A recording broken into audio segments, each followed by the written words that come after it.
Okay, so hello guys, good afternoon and good day. This is me again, Jason, and welcome to my channel In Depth. At andito po tayo ngayon guys para mag-discuss na naman ng isang bagong free-to-play game na tinatawag po natin na Gnomestead, okay? So yun nga guys, free po ito, wala po tayong ilalabas na pera, pero pwede po tayo maka-earn po dito guys. So yun po yung kagandahan dito guys sa Gnomestead, madali lang po siya laruin. Tapos pwede po tayo mag-explore ng mga map, MMORPG po kasi siya. Tapos pwede po tayo mag-cook, mag-harvest ng mga plant, mag-explore, may PvP din po dito, may trading system din po. At ayun nga guys, dito po sa screen po natin, ito po yung pinaka-spawn point po natin, okay? So kapag magsimula ka dito guys, dito po yung unang makikita natin.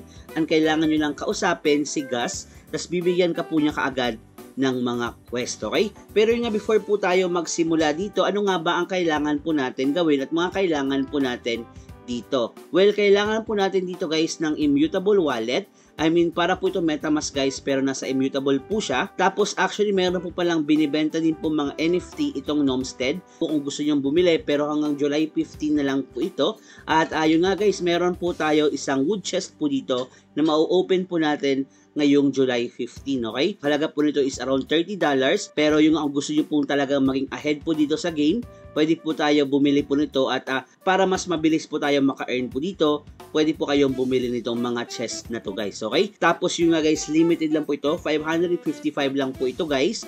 And ayun nga guys, balik po tayo dito sa immutable po natin. Kapag meron na po kayong immutable wallet, pupunta lang po kayo dito sa gnomestead.com.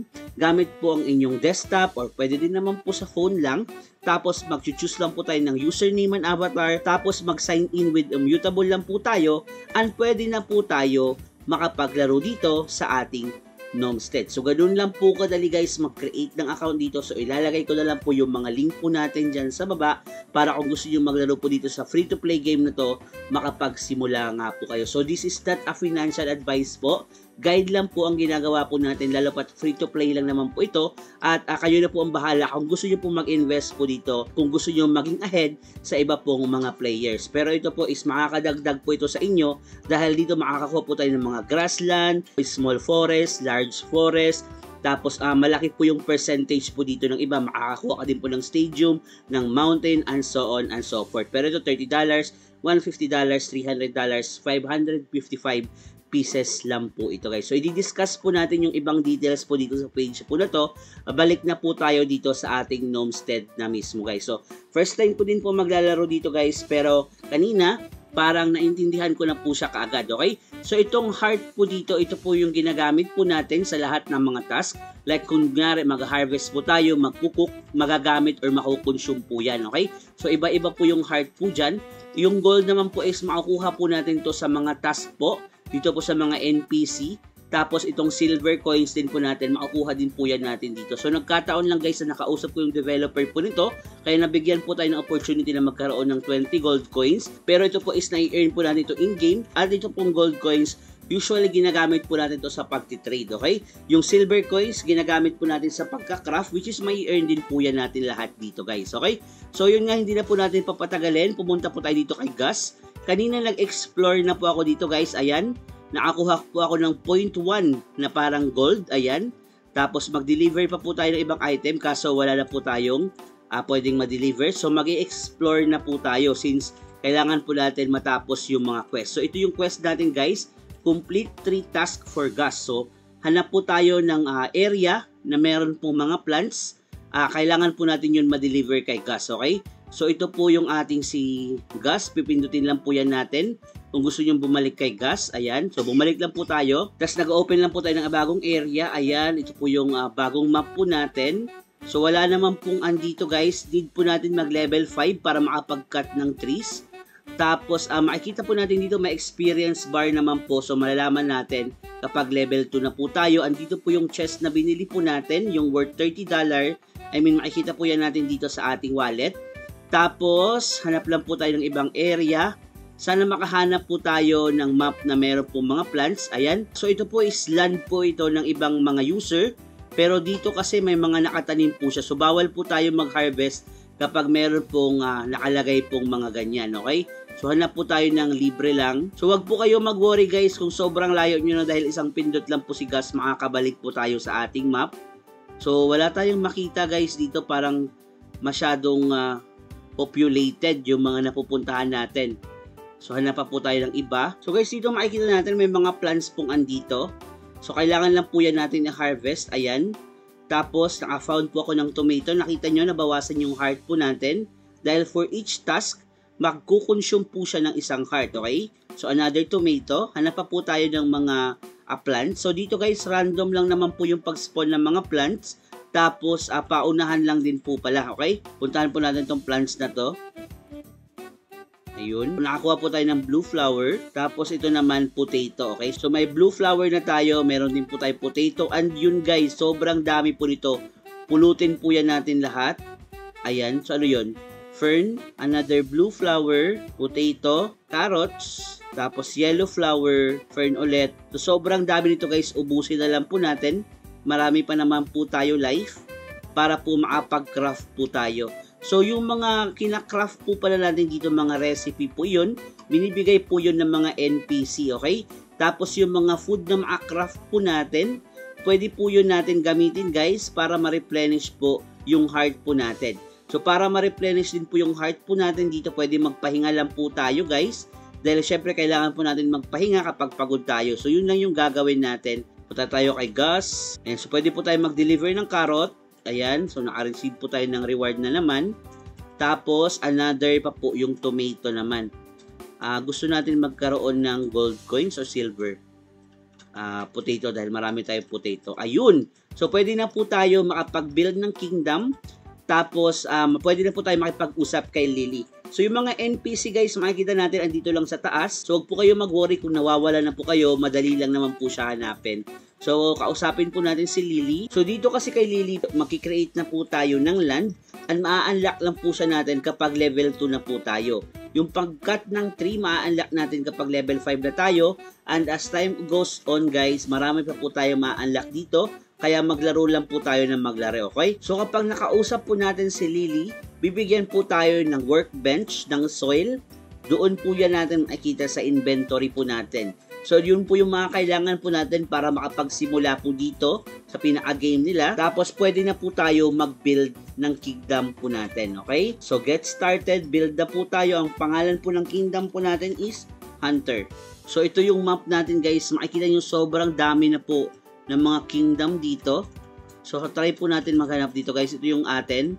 Medyo malayo lang. Ayan. So, si Hunter tayo. Confirm po natin, guys. Tapos, ayun. Nakapag-create na po tayo ng kingdom. Pwede na po siya natin i-edit, guys. So, dito po sa edit mode, ang kailangan lang po natin gawin is ilagay po yung binigay ni Lily. Pindutin lang po natin yung plus. Ayan.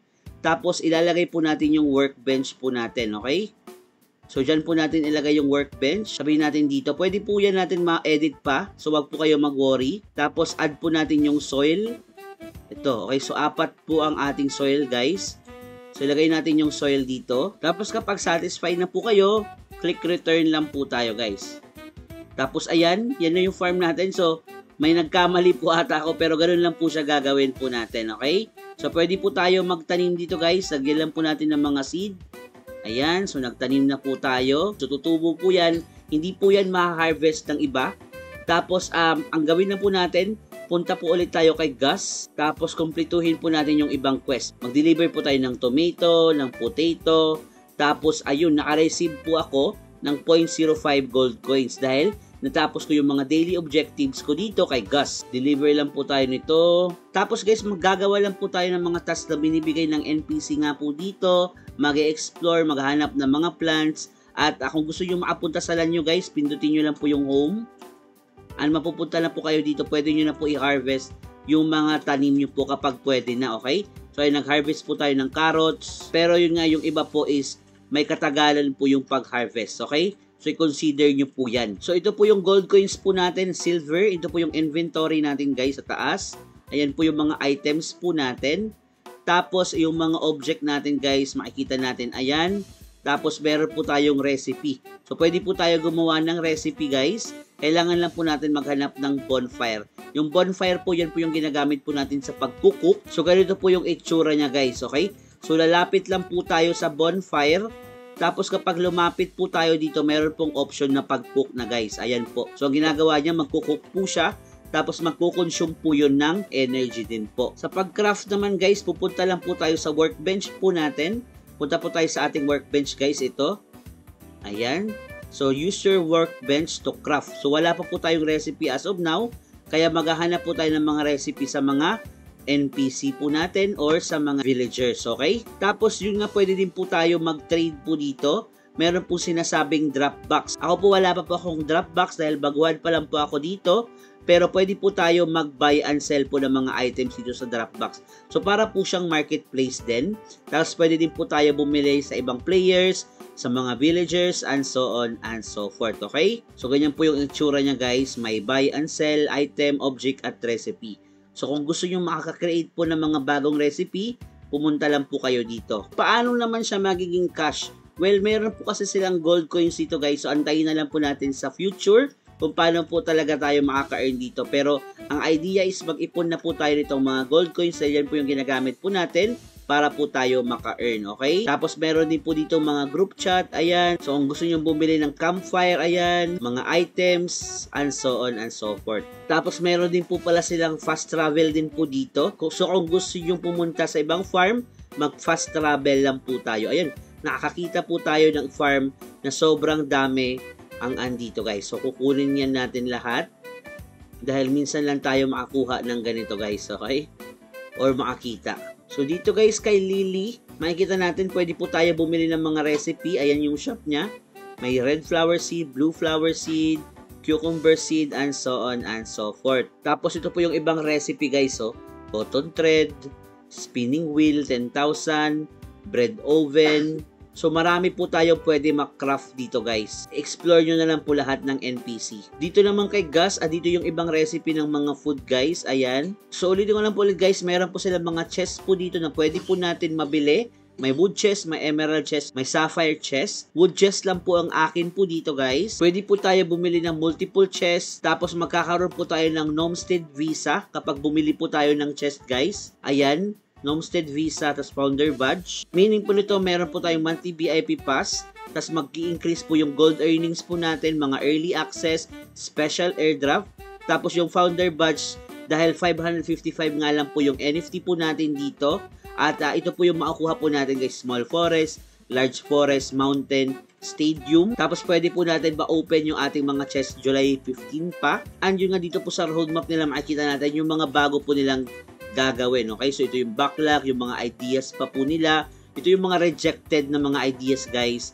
Tapos makikita natin dito yung recovery timer andito sa next po nila, oh. So marami pong idadagdag po ng mga features sa game. Currently pong ginagawa po nila is yung mga bug. Kaya yun nga, i-follow na lang po natin ang kanilang socials para maging updated po tayo sa kanilang project guys, okay? Sobrang dami nito guys, oh, swerte niya sa isang map. Tapos dito po sa Discord meron po silang 2-4 na members. Tapos makikita nyo dito guys, oh, marami pong NPC na siyang na-unlock. So yun yung goal po natin guys, ma-unlock po yan para magkaroon po tayo ng magandang kingdom. And yun nga, speaking of magandang kingdom, meron pong event po ngayon ang Nomstead na kung saan kailangan lang po natin gawin is mag-screenshot lang ng land po natin. Tapos pwede po tayo makakuha ng wood chest. Ayan po, 10 wood chest up for grabs. Kailangan lang po natin pagandahin yung ating mga kingdom guys. Okay, so ito yung mga sample po nila guys. Ayan, tingnan nyo na lang yan, and so on and so forth. Okay, so ito ang ganda, oh. Sobrang dami na ng mga andito sa kanilang farm. May mga pillows pa sila. Ito yung mga sample farm ng ibang mga players guys. Ayan. So kung gusto yung sumali dito, send nyo lang po yung screenshot dito guys. And I think yun lang naman. Okay? So ilalagay ko na lang po yung mga link dyan sa baba. Palike at subscribe na lang po. Salamat. Bye-bye.